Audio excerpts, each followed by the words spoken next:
Pessoal, então tudo bem? Então vamos iniciar hoje a nossa aula, não é, sobre a sociedade e a política brasileira contemporânea.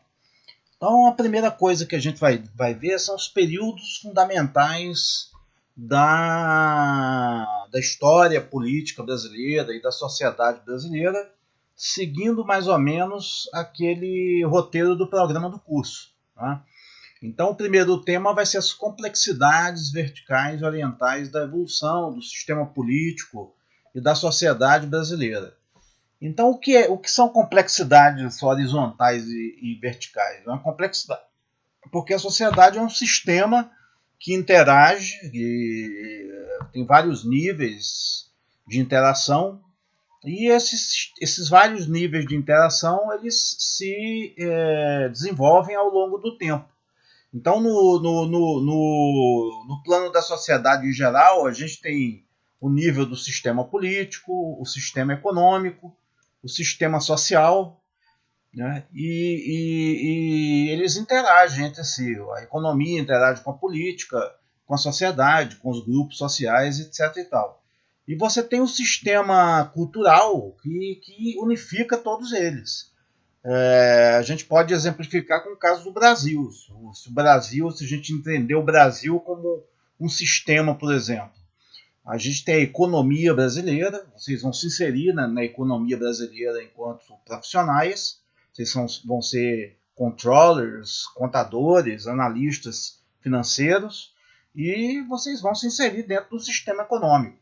Ao lado do sistema econômico, a gente tem o sistema político, que são o Estado, o governo, as eleições. Muita gente pensa que a política só existe no período das eleições, mas não é verdade. As instituições elas funcionam em períodos não eleitorais também, né? E as eleições são só para eleger os políticos. Agora mesmo já está, as instituições políticas, jurídicas, elas estão funcionando. Está tendo várias medidas sendo debatidas no Congresso Nacional, eleições para presidente da Câmara, do Senado, e a economia sofre os efeitos dessas instituições. Ao lado dessas instituições políticas que tomam as decisões mais globais para a sociedade, existe o sistema social, que é a sociedade onde estão os grupos sociais, estão os grupos, as instituições civis, a igreja, as escolas, que não fazem parte na economia e nem da política. Então você tem várias igrejas coexistindo no Brasil, os evangélicos, a igreja católica, a Umbanda, os espíritas, isso faz parte da sociedade, né?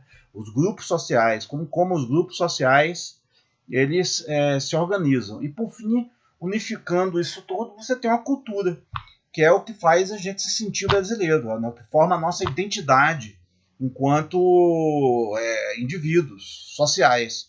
Né? Cada um aqui se considera paranaense, se considera brasileiro, nasceu na família, mora no bairro, tem uma identidade própria, identidade singular. Consome um determinado tipo de música. Isso aí nasceu conosco? Não, ninguém nasceu paranaense, ninguém nasceu brasileiro. Isso aí é uma atribuição que o sistema político que a gente está inserido, o sistema social, o sistema jurídico, dá para a gente. Então nós não escolhemos ser cidadão de um país.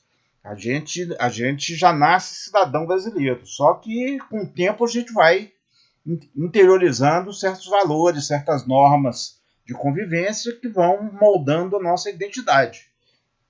Então é isso que se entende por cultura, são as ideias, os valores que formam a identidade tanto do indivíduo como uma coletividade cultural mais ampla. E esses vários fatores interagem na sociedade. Por isso que vocês estão estudando sociologia no curso de contabilidade, né? Ou no curso de economia, ou no curso de administração de empresa. E por isso que um curso de ciências sociais tem que estudar economia também, porque eles têm que ter ciência, pelo menos, de que a especialidade a qual eles estão se dedicando se insere dentro do contexto mais amplo. E você tem que saber mais ou menos como aquilo ali funciona. É claro que você não é um especialista naquilo, você vai se dedicar à sua profissão específica, mas você tem que saber que a sua profissão interage com outros níveis. Tá? Então, isso é que são as complexidades verticais.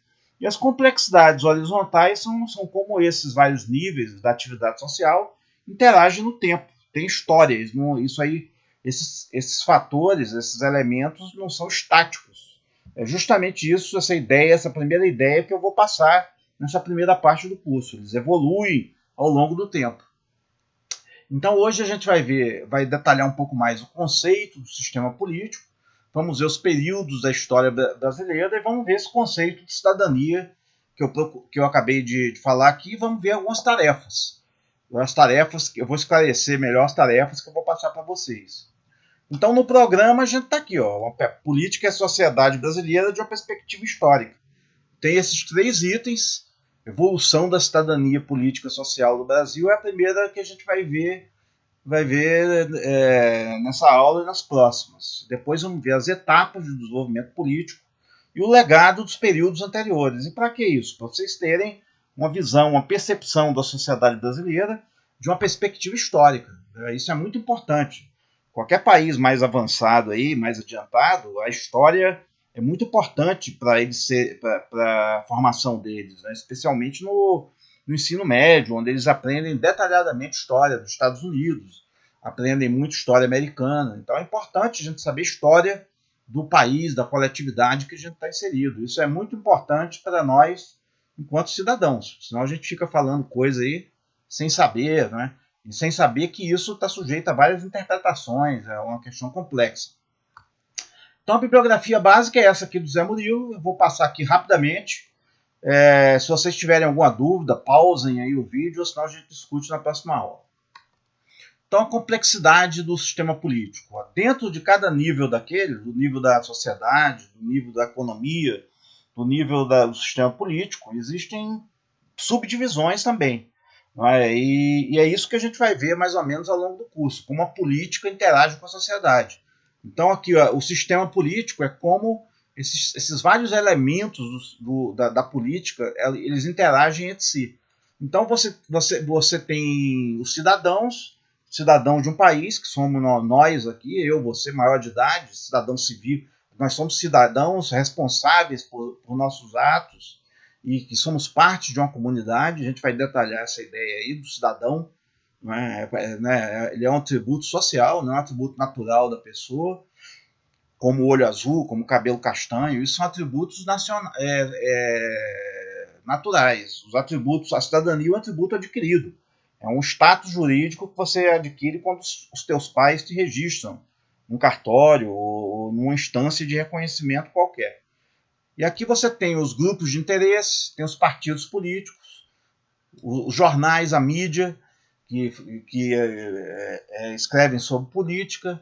Aqui você tem os órgãos do governo, que são o executivo, o governo, as secretarias de Estado, as várias repartições públicas, o legislativo, que são as câmaras municipais, o parlamento, o senado, as assembleias legislativas, e o judiciário, as instituições judiciárias, que são o Ministério Público, os vários tribunais, os vários tribunais jurídicos, a Polícia Federal, são instituições judiciárias que fazem esse trabalho de investigação e de solucionar controvérsia. E esses sistemas todos interagindo entre si, eles formam uma determinada decisão política. Pois bem, esse sistema político aqui, ele evolui ao longo do tempo, dos vários períodos da história política brasileira. E é isso que a gente vai ver nas próximas aulas. Aqui você tem um período pré-colonial, quando os portugueses descobriram, mas eles não ocuparam economicamente o país. O período colonial, que vai de 1530, quando começou